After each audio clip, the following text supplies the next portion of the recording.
का अगर दूर दूर तक भी अगर ये ख्वाब देख लेती ना, तो आज चुनाव जीत के बैठती।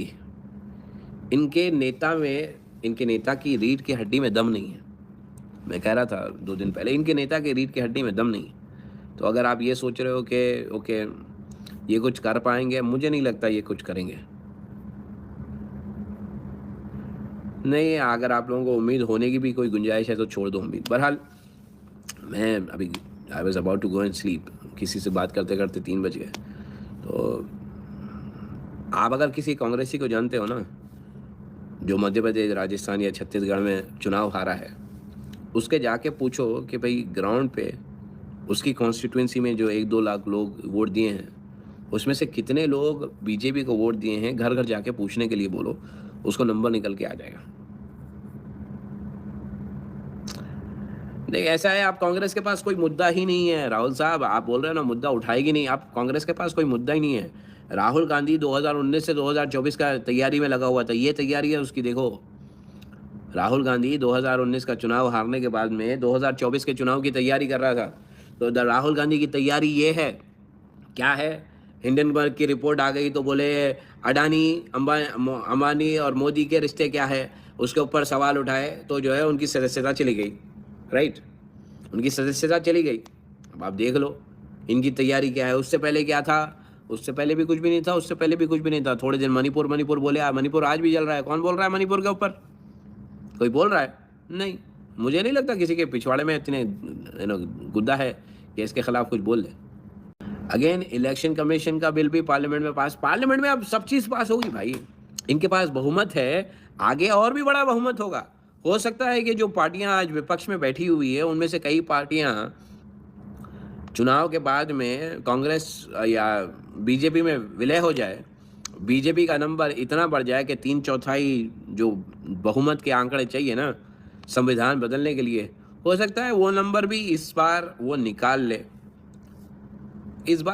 हो सकता है, आई डोंट नो। मैं कोई भविष्य की भविष्यवाणी करने के लिए नहीं आया, लेकिन जिस तरह से बीजेपी खेल रही है, मुझे नहीं लगता कि उस तरह से बीजेपी को कोई भी ईवीएम के गेम में सरकार बनाने से रोक सकता है। अब मैं भी रोकने की क्षमता में नहीं रहा, क्योंकि पूरे देश का चुनाव अपने जेब का पैसा लगा के इनकी माभेन करने की अब कोई गुंजाइश नहीं है।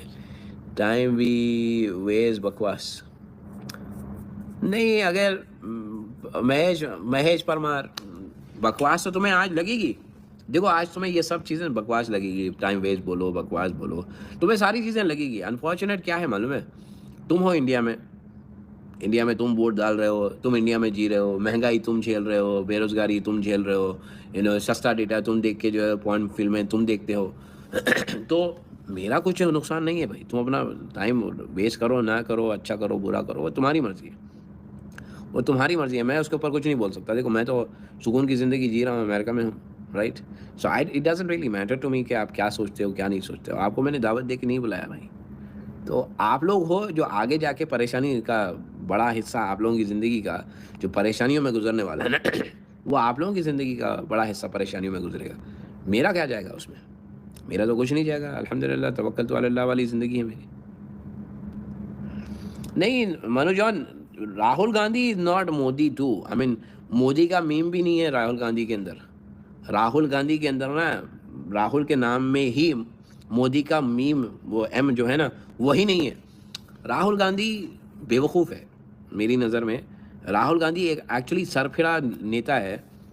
एरोगेंस उसके पास इतना है कि he is not willing to see a very simple thing, that they are losing election because of electronic voting machine. He's not looking the possibility that, why. I mean, he's not asking that question, why did he lose. ऐसा क्या किया भाई उन्होंने जो वो बार बार चुनाव हार रहे हैं? ये सवाल करने की उसमें क्षमता नहीं है, और उसको सच सुनने की हिम्मत भी नहीं है। क्रिटिसिज्म झेलने की उसमें उसमें ताकत व क़ुव्वत नहीं है। वो मर्दानगी नहीं है उसके अंदर, वो मर्दानगी नहीं है उसमें।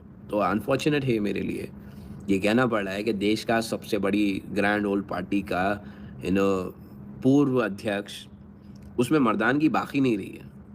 52 का तो हो गया है, अब वो आप गुंजाइश मत रखो।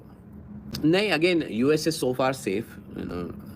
India is not gonna be safe for many people, trust me. By 2030 you will own nothing but still be happy. नहीं, again, irrespective whether I own anything or not, it doesn't matter because it's my life, right? मैं India में नहीं हूँ, मैं India में नहीं हूँ। आप लोग बहुत सारी चीज़ें गँवा रहे हो। आप अपनी सबसे बड़ी क्षमता जो थी, आपकी जो फ्रीडम थी ना, आपकी आज़ादी गँवा रहे हो। आप गुलामी की ज़ंजीरों में इतने जकड़ गए हो, आपको नाम के लिए आज़ादी दी गई और वो नाम की आज़ादी भी आपसे कुछ दिनों में छीनी जाएगी। इनफैक्ट कई मुसलमान तो ऐसे होंगे जो सेकंड क्लास सिटीज़न से भी गए गुज़री हालत में जिएँगे। तो अनफॉर्चुनेट है आपके लिए। This is gonna go on, this is gonna go on. Khurshid Nasir साहब, देखिए जोकरों को समझाने की ज़रूरत है क्योंकि ये लोग आगे जाके ये लोग ही हैं जो हाथ पैर जोड़ के या तो नेताओं के सामने होंगे या तो मेरे सामने होंगे। तो इनसे मेरे को कोई प्रॉब्लम नहीं है, इनसे मुझे कोई पर्सनल दिक्कत नहीं है, इनके कहने से मुझे कोई फ़र्क नहीं पड़ता।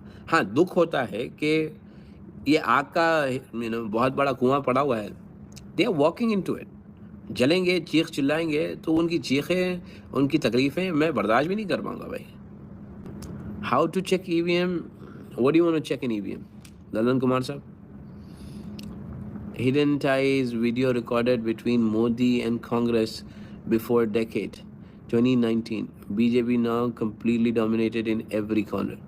Again, I don't know whether they were hidden ties or not, but they don't have any mutual conversation link open between Congress और BJP और कांग्रेस के नेता एक दूसरे से बात भी नहीं करते हैं। सार्वजनिक पटल पे वो जो संसद में बहस तकरार होती है ना, वही होती है उनकी। अब मैं आप लोगों से सिर्फ यही, जो पिछले 3 घंटे से जो है ट्विटर के ऊपर मोदी अमित शाह का इस्तीफ़ा मांग रहे हैं, उन लोगों से खिताब करने के लिए आया था कि इस्तीफ़ा मांग के अपने आप को शर्मिंदा मत करो। कोई इस्तीफ़ा नहीं देने वाला है, कोई इस्तीफ़ा नहीं देने वाला है। I am looking forward for that. वालेकुम अस्सलाम वरहमतुल्लाह। बहरहाल आप लोग 2024 का चुनाव में अगर कांग्रेस के समर्थन में बैठे हुए हो तो इतना इत्मीनान से बैठो कि आपके समर्थन करने से कांग्रेस के ऊपर कोई बड़ी आपदा आने वाली है।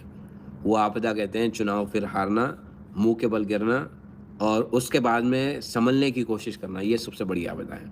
और अल्लाह आप लोगों को खुश रखे, आफियत से रखे।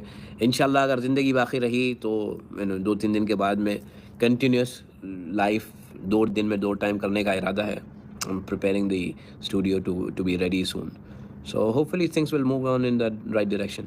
ठीक है, चलिए इजाज़त रखिए। अस्सलाम वालेकुम रहमतुल्लाह।